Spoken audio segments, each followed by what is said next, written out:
Welcome back. आज के lecture में डिस्कस करते हैं deformities of skeleton. Deformities of skeleton को डिस्कस करने से पहले मैं आपको बताती चलूं कि ह्यूमन स्केल्टन को मैं डिटेल में डिस्कस कर चुकी हूं। उसका लिंक मैं डिस्क्रिप्शन बॉक्स में दे दूंगी, आप लोग चेक कर सकते हैं। Human skeleton support and upright the body को सपोर्ट प्रोवाइड कर रहा होता है, बॉडी को एक बाकायदा तौर पर शेप प्रोवाइड कर रहा होता है, फ्रेमवर्क प्रोवाइड कर रहा होता है जो हेल्प कर रहा होता है मूवमेंट में, जो ह्यूमंस को मूवमेंट में हेल्प कर रहा होता है। आज के लेक्चर में डिस्कस करेंगे डिफॉर्मिटीज ऑफ स्केल्टन। डीफॉर्म यानी ह्यूमन स्केल्टन की जो फॉर्म होती है उसके अंदर तब्दीली आ जाती है। आज के लेक्चर में बकायदा उनको डिटेल में डिस्कस करेंगे कि वो डिफॉर्मिटीज किस वजह से आती हैं और कौन कौन सी डिफॉर्मिटीज आती हैं ह्यूमन स्केल्टन के अंदर। Let's go start our lecture. Skeleton के अंदर डिफॉर्मिटीज आने की डिफरेंट काजेज होती हैं। कुछ जेनेटिक काजेज होती हैं, हार्मोनल काजेज होती हैं एंड न्यूट्रिशनल काजेज होते हैं। जेनेटिक काजेज कौन सी होती हैं कि जेनेटिक काजेज जैसे कि जीन्स की वजह से होते हैं जो पेरेंट टू ऑफस्प्रिंग के अंदर मुंतकिल हो रहे होते हैं। अगर उन जीन्स के अंदर किसी किस्म की म्यूटेशन आ जाती है, कोई तब्दीली आ जाती है तो वो डिफरेंट डिजीज का सबब बनती है, वो डिजीज वो डिफॉर्मिटीज का सबब बन रही होती है। नेक्स्ट है हार्मोनल काजेज होते हैं। हार्मोनल काजेज के हमारी बॉडी के अंदर एंडोक्राइन सिस्टम होता है जो हार्मोन्स जो केमिकल मैसेंजर सिक्रीट करता है, जो हमारी बॉडी के डिफरेंट पार्ट्स के अंदर मैसेज प्रोवाइड करते हैं और हमारी बॉडी उनकी हेल्प से डिफरेंट वर्क परफॉर्म कर रही होती है। न्यूट्रिशनल काजेज होती है जैसे कि खुराक के अंदर विटामिन मिनरल्स वगैरह की कमी आ जाती है तो उसकी वजह से हमारी बॉडी के डिफरेंट पार्ट्स के अंदर डिफरेंट तरह की चेंजेस आना शुरू हो जाती हैं। सबसे पहले डिस्कस कर लेते हैं जेनेटिक काजेज को। जेनेटिक काजेज यानी कि जो जीन्स की वजह से ह्यूमन स्केल्टन के अंदर डिफॉर्मिटीज आ जाती हैं, आज के लेक्चर में उन्हें बाकायदा डिटेल में डिस्कस करते हैं। सबसे पहली काज होती है जेनेटिक काजेज में से क्लेफ्ट पैलेट। क्लेफ्ट का मतलब होता है गैप या स्प्लिट। पैलेट यानी एलेंटाइन के अंदर एक गैप सा रह जाता है, उसे हम लोग क्लेफ्ट पैलेट कहते हैं। If the tissue that make up the roof of mouth not joined together completely during pregnancy। Pregnancy के दौरान क्या होता है कि ह्यूमन डेवलपमेंटल स्टेजेस हो रही होते हैं, बॉडी के डिफरेंट पार्ट बन रहे होते हैं, तो डिफरेंट पार्ट बनने के दौरान जो टिश्यूज जो माउथ की रूफ बनाने में इन्वॉल्व हो रहे होते हैं वो टिश्यूज आपस में कम्प्लीटली तौर पर ज्वाइन नहीं होंगे, बल्कि उनके दरमियान एक खला रह जाएगा, एक गैप रह जाएगा। उस गैप को हम लोग क्लेफ्ट पैलेट कहते हैं। क्लेफ्ट पैलेट्स की टू टाइप होते हैं, soft palate and hard palate. Soft palate किसे कहते हैं? The back of the palate toward the throat. वो पैलेट का वो पार्ट जो गर्दन की तरफ जा रहा होता है उसे कहते हैं सॉफ्ट पैलेट। और हार्ड पैलेट के अंदर the front of the palate toward the lips, जो पैलेट की फ्रंट साइड होती है जो लिप्स की तरफ आ रही होती है उसे हम लोग हार्ड पैलेट कहते हैं। तो इस दौरान क्या होता है कि सॉफ्ट पैलेट और हार्ड पैलेट के दरमियान एक खला रह जाता है, उस खला को हम लोग क्लेफ्ट पैलेट कहते हैं। तो ये ऐसी कंडीशन होती है जिसमें to plates of the skull not form the hard palate यानी रूफ ऑफ माउथ नहीं बनाती, बल्कि उनके दरमियान एक गैप रह जाता है, नॉट कम्प्लीटली ज्वाइन टुगेदर, वो एक दूसरे के साथ ज्वाइन नहीं होती। तो उस खला को उसको हम लोग क्लेफ्ट पैलेट कहते हैं। क्लेफ्ट पैलेट बाज़ औक़ात क्या होता है कि for some babies both front and back parts of the palate open होते हैं। कुछ बेबीज़ के अंदर दोनों पार्ट ओपन होते हैं, यानी सॉफ्ट पैलेट भी और हार्ड पैलेट भी ओपन होते हैं। दोनों साइड्स के ऊपर एक खला रह जाता है, यानी कि फ्रंट साइड पर भी बैक साइड तक वो खला जा रहा होता है, एक्सटेंड हो रहा होता है। और कुछ बेबीज़ के अंदर सिर्फ हार्ड पैलेट के अंदर वो खला होता है और कुछ बेबीज़ के अंदर सिर्फ सॉफ्ट पैलेट के अंदर वो ओपनिंग होती है, वो खला मौजूद होते हैं। इस तरह के पैलेट ये एक जेनेटिक काजेज होती है जो पेरेंट टू ऑफस्प्रिंग के अंदर ट्रांसफ़र हो रही होती है बाय जीन्स के अंदर म्यूटेशन आ जाती है, जिसकी वजह से जो वो बोन्स स्कल की वो दो प्लेट्स जो माउथ के रूफ बनाने में इन्वॉल्व हो रही होते हैं वो आपस में कंप्लीट नहीं होती कम्प्लीटली तौर पर। लेफ्ट पैलेट के साथ एक और टर्म होती है जिसे कहते हैं क्लेफ्ट लिप। क्लेफ्ट का मतलब जैसा कि गैप या स्प्लिटनेस को कहते हैं, तो cleft lip can range from a little notch in the coloured part of the lip to complete separation of the upper lip which can extend up into the nose. अब ये क्या होती है कि लिटिल सी नॉच होती है, notch भी gap को कहते हैं, जो लिप के कलर्ड पार्ट के अंदर स्टार्ट होती है और कम्प्लीटली तौर पर सेपरेट हो जाता है अपर लिप टू पार्ट्स के अंदर डिवाइड हो जाता है, जो एक्सटेंड होता है नोज तक, तो जो कि नॉस्ट्रिल्स तक एक्सटेंड हो रहा होता है, उसे हम लोग क्लेफ्ट लिप कहते हैं। Cleft lip also effect the gums को इफेक्ट करता है, मसूड़ों को इफेक्ट करता है, वो जगह जहाँ पर टीथ बनते हैं, दांत बनते हैं, तो ये उसको इफेक्ट करता है और कम्प्लीटली तौर पर सेपरेशन हो जाती है गम की इनटू टू पार्ट्स के अंदर। गम दो पार्ट्स के अंदर डिवाइड हो जाते हैं।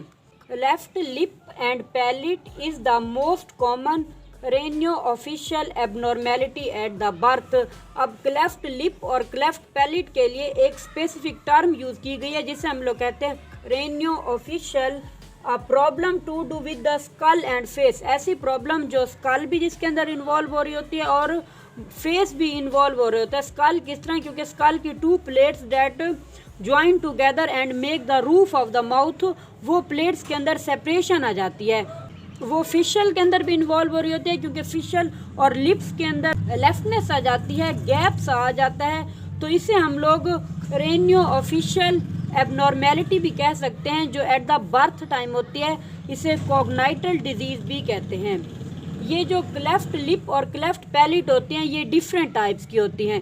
किसी के अंदर यूनिलैटरल क्लेफ्ट लिप या क्लेफ्ट पैलेट होती है। यूनिलैटरल क्लेफ्ट लिप का मतलब होता है कि लिप एक साइड पर दो पार्ट्स के अंदर डिवाइड होगा, जैसे कि नोज की एक नॉस्ट्रिल्स के सामने ये जो बेबी का लिप होगा वो क्लेफ्ट होगा, यानी उसके दरमियान सेपरेशन मौजूद होगी। इस तरह पैलेट के लिए भी टर्म यूज होती है, यूनिलैटरल पैलेट इसे कहा जाता है, जहाँ पर एक पैलेट इन्वॉल्व हो रही होती है। या सॉफ्ट पैलेट के अंदर ये गैप मौजूद होता है या हार्ड पैलेट के अंदर ये गैप मौजूद होता है। सेकंड होती है बाइलेटरल क्लेफ्ट लिप या पैलेट। बाइलेटरल यानी कि टू साइड्स के ऊपर, टू नॉस्ट्रिल्स की साइड पर जो लिप होता है वो टू पार्ट्स के अंदर डिवाइड हो रहा होता है और वो लिप गम से होता हुआ नोज तक एक्सटेंड हो रहा होता है, अंदर साइड तक, नेजल कैविटी तक ये लिप एक्सटेंड हो रहा होता है। और दोनों साइड पर जैसे कि आप लोग इमेज में देख सकते हैं ये लिप के अंदर सेपरेशन एक्सटेंड होती है, तो इसे हम लोग बाइलेटरल क्लेफ्ट लिप कहते हैं। इस तरह की सिचुएशन पैलेट के अंदर भी होती है जिसके अंदर सॉफ्ट और हार्ड पैलेट दोनों इन्वॉल्व हो रहे होते हैं। दोनों पैलेट्स के अंदर सेपरेशन हो रही होती है, क्लेफ्ट बन रहा होता है। उसके बाद है bilateral cleft lip and palate. ये ऐसी सिचुएशन होती है जिसके अंदर क्लेफ्ट लिप भी इन्वॉल्व हो रहा होता है और पैलेट भी, दोनों मिलकर एक क्लेफ्टनेस बना रहे होते हैं जिसे हम लोग बाइलेटरल क्लेफ्ट लिप या पैलेट भी कह सकते हैं। दोनों एक साथ आ रहे होते हैं, क्लेफ्ट लिप भी एक साथ बन रहा होता है और क्लेफ्ट पैलेट भी एक साथ ये सिचुएशन आ रही होती है। ये एबनॉर्मेलिटीज आ रही होती है हमारे स्केलेटन के अंदर, जैसे कि आप लोग इमेज में देख सकते हैं। In UK 1/700 babies has this defect. Cleft lip and cleft palate ये मोस्ट कॉमन जो फेशियल बर्थ डिफेक्ट होता है वो यूके में सबसे ज़्यादा होता है और इसमें क्या होता है कि ये इफेक्टिंग करता है अराउंड 1 in every 700 बेबीज। हर 700 बच्चे में से एक बच्चा यूके के अंदर क्लेफ्ट पैलेट या क्लेफ्ट लिप का शिकार ज़रूर होता है। उनके स्केलेटन के अंदर ये एबनॉर्मेलिटी ज़रूर मौजूद होती है। इस तरह यूके के अंदर डिफरेंट सेंटर कायम किए गए, वैसे तो पूरी दुनिया में डिफरेंट तरह के सेंटर कायम किए गए हैं जो इस एबनॉर्मेलिटीज़ को क्योर करते हैं।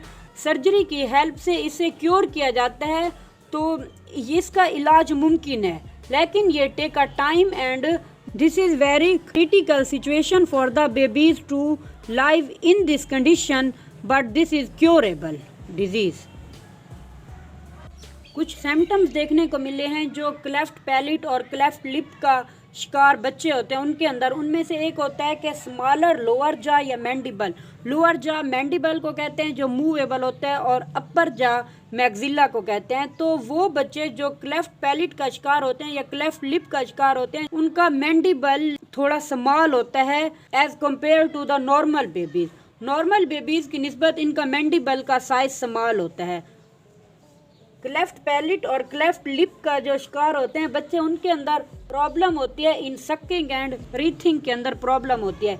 ये अब किस तरह सकिंग एंड ब्रीथिंग के अंदर किस तरह की प्रॉब्लम होगी, क्योंकि सकिंग उनके जो माउथ ऑफ रूफ होती है यानी कि पैलेंटाइन होती है उसके अंदर एक नॉच मौजूद होता है, एक गैप मौजूद होता है। उनको क्या होता है कि सकिंग और ब्रीथिंग के अंदर प्रॉब्लम इस तरह होती है कि ड्यूरिंग द ईटिंग, जब वो खुराक खाते हैं, लिक्विड फूड या कोई सॉफ्ट फूड खाते हैं तो फूड का कुछ पार्ट रेकिया से होता हुआ लंग्स के अंदर चला जाता है, जो एस्पायरेशन नमूनिया काज करता है। एस्पायरेशन नमूनिया भी इस कंडीशन को कहते हैं जिसमें फूड का थोड़ा सा पार्ट स्वेलिंग होने की बजाय वो एयरवेज यानी कि हवा के रास्ते से होता हुआ लंग्स के अंदर चला जाता है और सांस लेने में प्रॉब्लम काज कर रहा होता है। तो इस तरह के बच्चे जो क्लेफ्ट पैलेट और क्लेफ्ट लिप का शिकार होते हैं, उन्हें सकिंग और ब्रीथिंग के प्रोसेस के अंदर डिफरेंट प्रॉब्लम्स का सामना करना पड़ता है।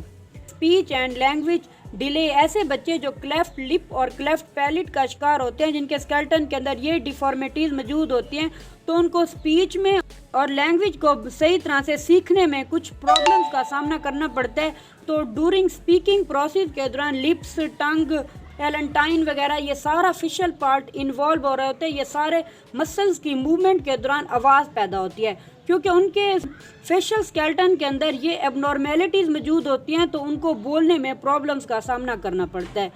Air infections and hearing loss, ऐसे बच्चे जो क्लेफ्ट पैलेट और क्लेफ्ट लिप का शिकार होते हैं, उनके अंदर एयर इन्फेक्शन होते हैं और हेयरिंग का प्रोसेस भी उनका लॉस होता है। इस दौरान डिसइंफेक्शन आ जाता है अस्टेशन ट्यूब के अंदर, वो ट्यूब जो मिडल एयर से होती हुई थ्रोट के रास्ते से यानी कि लैरिंक्स के अंदर एंटर होती है, उसके अंदर डिसइंफेक्शन हो जाता है, जो साउंड वेव्स को प्रॉपर एक बैलेंस प्रोवाइड नहीं कर पाती और हेयरिंग लॉस का सामना करना पड़ता है ऐसे बच्चों को।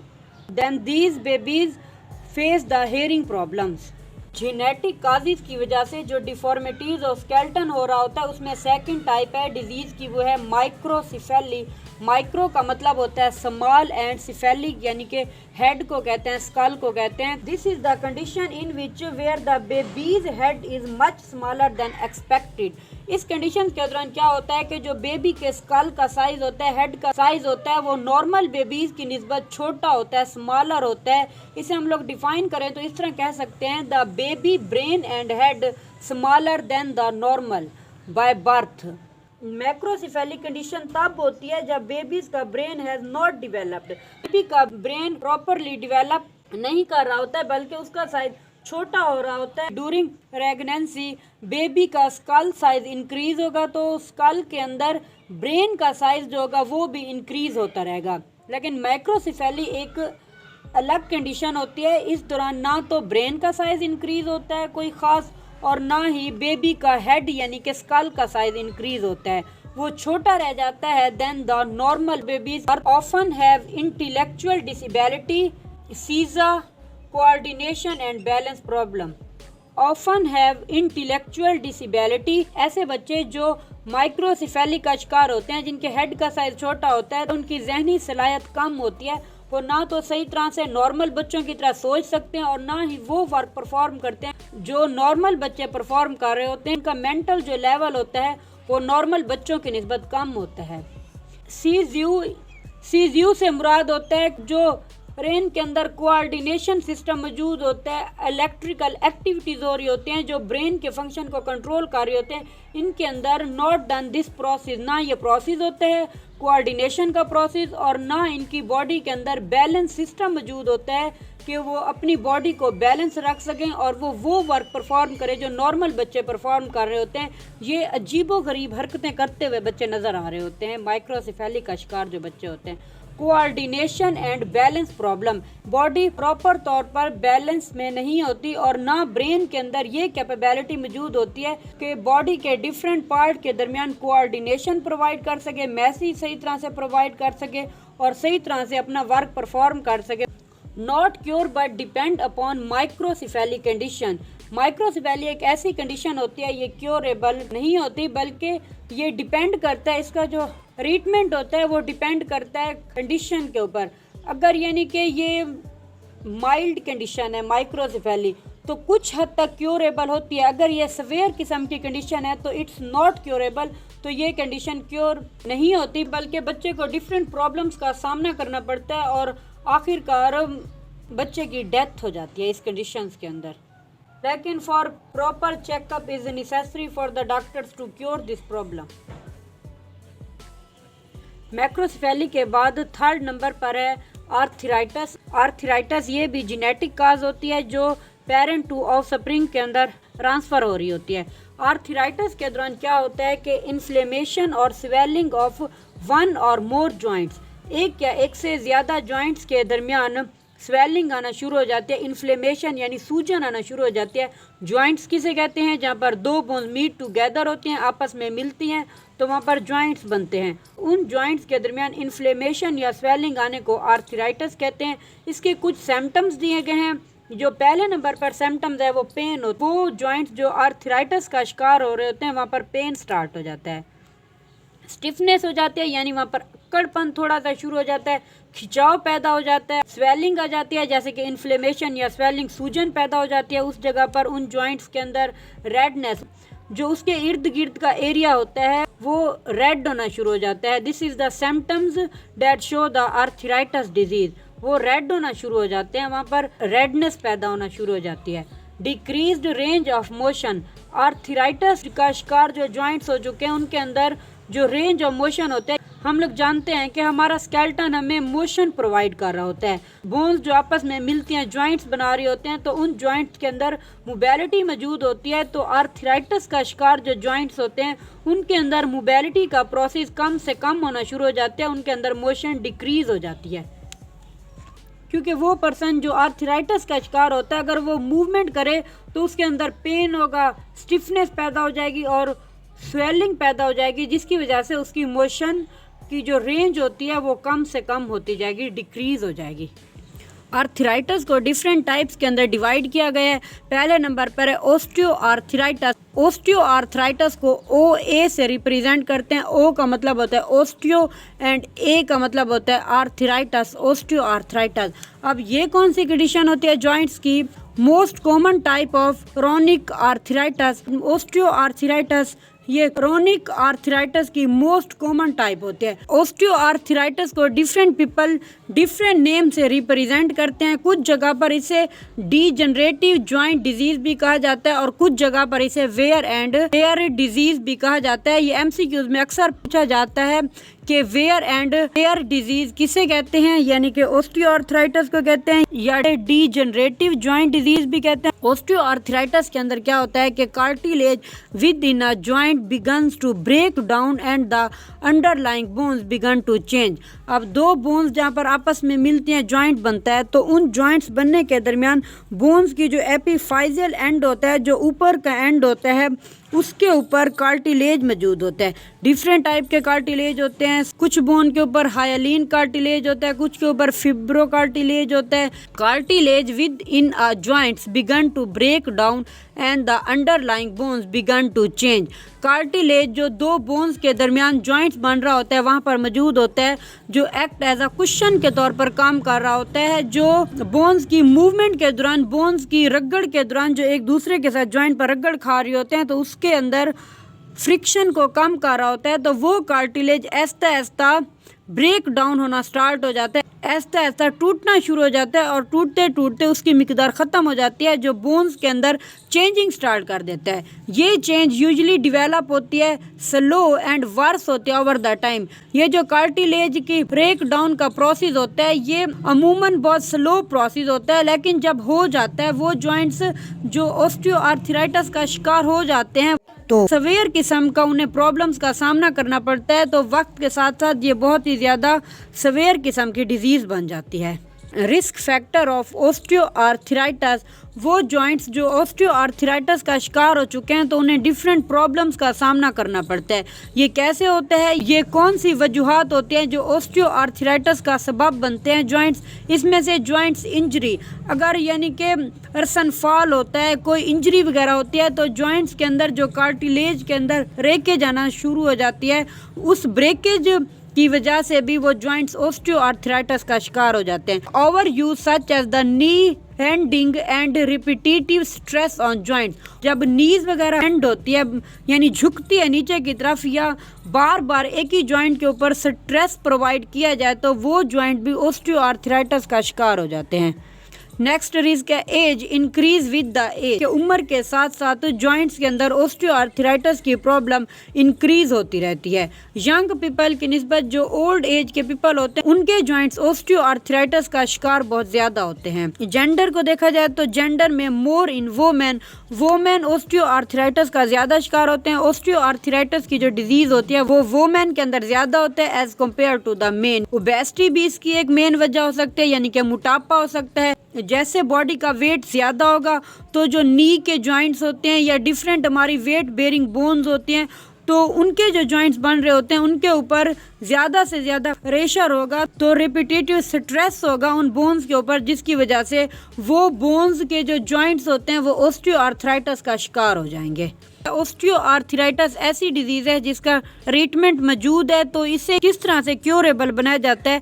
Physical therapy with muscle strengthening exercise, यानी कि फिजिकल थेरेपी दी जाती है, फिजिकल वर्क प्रोवाइड किया जाता है, मसल्स को बाकायदा एक्सरसाइज प्रोवाइड की जाती है, जिसकी वजह से ये जो ऑस्टियोआर्थराइटिस कम से कम होना शुरू हो जाता है जॉइंट्स के अंदर और जॉइंट्स प्रॉपरली वर्क करने के काबिल हो जाते हैं। वेट लॉस पर्सन को कहा जाता है कि जो ऑस्टियोआर्थराइटिस का शिकार होते हैं उन्हें कहा जाता है कि अपने वेट को लॉस करें। वेट लॉस होने की वजह से भी ऑस्टियोआर्थराइटिस को क्योरेबल बनाया जा सकता है। कुछ मेडिकेशंस की जाती है, यानी कि पेन रिलीवर्स दिए जाते हैं, कि वो मेडिसिन दी जाती हैं जो पेन रिलीफेबल होती हैं, जो पेन को कम से कम करती हैं। आर्थराइटिस की टाइप्स में सेकंड नंबर पर ऑस्टियोआर्थराइटिस के बाद आता है र्यूमेटॉइड आर्थराइटिस। र्यूमेटॉइड आर्थराइटिस को RA से रिप्रेजेंट करते हैं, और र्यूमेटॉइड A से आर्थराइटिस। ये कैसी डिजीज़ होती है? अब ये भी जॉइंट्स के अंदर होती है। Autoimmune and inflammatory disease in which our immune system attack the healthy cells in body by mistakenly causing inflammation in joints। Auto immune system, हमारी बॉडी के अंदर इम्यून सिस्टम मौजूद होता है जो हमारी बॉडी को प्रोटेक्ट करता है फ्रॉम द जर्म से, फ्रॉम द फॉरेन पार्टिकल जो बॉडी के अंदर एंटर होते हैं, तो ये फ़ौरन उनके खिलाफ एंटीबॉडीज़ बनाना शुरू कर देता है, हमारी बॉडी को उन फॉरेन पार्टिकल से प्रोटेक्ट कर रहा होता है। तो ये जो र्यूमेटॉइड आर्थराइटिस होता है इसमें ये भी एक ऑटो इम्यून सिस्टम है जिसमें हमारा इम्यून सिस्टम अटैक कर लेता है, बाय मिस्टेकली हेल्दी सेल्स के ऊपर अटैक करता है और उन हेल्दी सेल्स को डैमेज कर देता है और उन हेल्दी सेल्स के अंदर इन्फ्लेमेशन काज कर देता है। ये क्योंकि आर्थराइटिस है, तो आर्थराइटिस यानी कि ये जो ऑटो इम्यून सिस्टम के जो सेल्स होंगे वो अटैक करेंगे जाकर जॉइंट्स के ऊपर और जॉइंट्स के अंदर इन्फ्लेमेशन काज कर देंगे। The lining of joints becomes inflamed, causing damage to joint tissue। तो ये rheumatoid arthritis उन joints की लाइनिंग को फ्लेम्ड कर देता है और उन joints टिश्यूज के ऊपर डैमेज काज करना शुरू कर देता है, उन्हें इंजर्ड करना शुरू कर देता है और उनके अंदर डिजीज पैदा करना शुरू कर देता है। RH people born with specific genes called HLA, क्योंकि मैं बता चुकी हूँ कि ये जेनेटिक काज है, ये with the help of genes ये पेरेंट टू ऑफ स्प्रिंग के अंदर मुंतकिल हो रहा होता है। अब ये एक स्पेसिफिक जीन होता है जो र्यूमेटॉइड आर्थराइटिस काज कर रहा होता है, उस जीन को कहते हैं HLA gene. H for human, L for leucocytes, for antigen, यानी ह्यूमन ल्यूकोसाइड्स एंटीजन जो जीनोटाइप की क्लास 2 के ऊपर मौजूद होता है, जो र्यूमेटॉइड आर्थराइटिस काज कर रहा होता है। र्यूमेटॉइड आर्थराइटिस हमारी बॉडी के किन पार्ट्स के अंदर होता है? हैंड के अंदर, हमारे हाथों के जो जॉइंट्स होते हैं, रिस्ट हमारी जो कलाई के जॉइंट्स होते हैं और नी जॉइंट्स जो होते हैं हमारे, तो ये जॉइंट्स र्यूमेटॉइड आर्थराइटिस का शिकार हो जाते हैं। RH is highest among the adult in their 60, जो 60 एज के पीपल होते हैं उनके अंदर र्यूमेटॉइड आर्थराइटिस के जो चांसेस होते हैं वो ज़्यादा से ज़्यादा होते हैं then the other age people. RH is typically 2 to 3 times higher होते हैं इन वोमेन देन मैन। तो RH की जो कंडीशन होती है वो 2 से 3 गुना ज़्यादा होती है वोमेन के अंदर देन मैन की निस्बत। नेक्स्ट है गॉटी आर्थराइटिस। गॉटी आर्थराइटिस ये वर्ड गाउट का मतलब होता है इन्फ्लेमेटरी आर्थराइटिस यानी inflammation in the joints. It is very painful disease. ये भी आर्थराइटिस की एक टाइप है जिसे गाउटी आर्थराइटिस कहा जाता है। गाउट हैपन होता है when uric acid builds up in the body. जब बॉडी के अंदर यूरिक एसिड की मिकदार बढ़ जाती है तो उसकी वजह से गाउट हैपन होता है। गाउट भी टर्म इन्फ्लेमेशन से निकली है जो कि आर्थराइटिस की एक टाइप में से आती है। यूरिक एसिड अब कहाँ से आता है? Uric acid come from break down of substances purine. Purine हमारी बॉडी के अंदर वो क्रिस्टलीन बेस होती है जो एडिनिन और गवानिन पर मुश्तमिल होते हैं which are the constituent of RNA and DNA. तो ये जो बेस होती है प्यूरिन, ये बेस ब्रेक डाउन होती है, टूट फूट का शिकार होती है, जिसकी वजह से एक सब्सटेंस रिलीज होता है, सब्सटेंस बनता है जिसे कहते हैं यूरिक एसिड।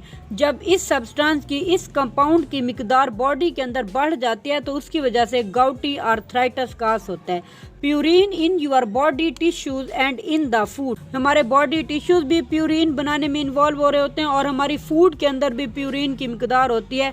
प्यूरिन बॉडी के अंदर यूरिक एसिड के लेवल को इंक्रीज करने का सबब बनती है। हमारे बॉडी टिश्यू में देखें तो लीवर प्यूरिन बनाने में इन्वॉल्व हो रहा होता है। ये बीन्स एंड पीज ये भी यूरिक एसिड का सोर्स होती हैं जो बॉडी को प्यूरिन प्रोवाइड कर रही होते हैं। प्यूरिन ब्रेक डाउन होकर यूरिक एसिड के अंदर कन्वर्ट हो रहा होता है।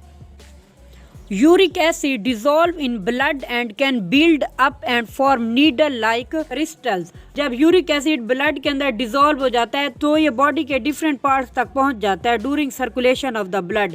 तो जैसे जैसे ब्लड के अंदर यूरिक एसिड की मिकदार इंक्रीज होती जाती है तो नीडल लाइक क्रिस्टल्स बनना शुरू हो जाते हैं। यूरिक एसिड के वो क्रिस्टल अब कहाँ पर बनते हैं? When they form in the joints. जब ये यूरिक एसिड के क्रिस्टल्स जॉइंट्स के अंदर बनते हैं तो इट इज़ वेरी पेनफुल, ये बहुत ही पेनफुल होते हैं और ये इन्फ्लेमेशन काज करना शुरू कर देते हैं जॉइंट्स के अंदर। It usually effect one joint at a time. ये जो गाउटी आर्थराइटिस डिजीज होती है वो एट अ टाइम, एक वक्त के अंदर एक जॉइंट के ऊपर असरअंदाज होती है। ज़्यादातर often the big two joints होते हैं, जो टूज के जॉइंट्स होते हैं उनके अंदर ये गाउटी आर्थराइटिस मोस्ट कॉमन होती है। एट अ टाइम एक जॉइंट्स के ऊपर ये गाउटी आर्थराइटिस इफेक्ट कर रहा होता है। इसके सिम्टम्स के लिए स्पेसिफिक टर्म यूज़ की गई हैं। पहली है फ्लेयर्स, the time when symptoms get worse. वो टाइम जहाँ पर गाउटी आर्थराइटिस के सिम्टम्स इंक्रीज हो जाते हैं, ज़्यादा हो जाते हैं, तो उसके लिए एक टर्म यूज़ की गई है फ्लेयर्स। फ्लेयर वैसे वर्ड निकला है चमकने से, शोले से निकला है, तो फ्लेयर्स यहाँ पर होगा कि जब सिम्टम्स इंक्रीज हो जाते हैं तो these become the dead place redness. तो वो प्लेस जो होगी वो रेडनेस हो जाएगी और वहाँ पर सूजन सी शुरू हो जाएगी, जैसे कि आप लोग डायग्राम में देख सकते हैं। तो इस सिम्टम्स के लिए जो टर्म यूज़ हो रही है उसे फ्लेयर्स कहते हैं। सेकंड टर्म यूज़ की गई है रिमिशन। रिमिशन कहते हैं the time when there are no symptom.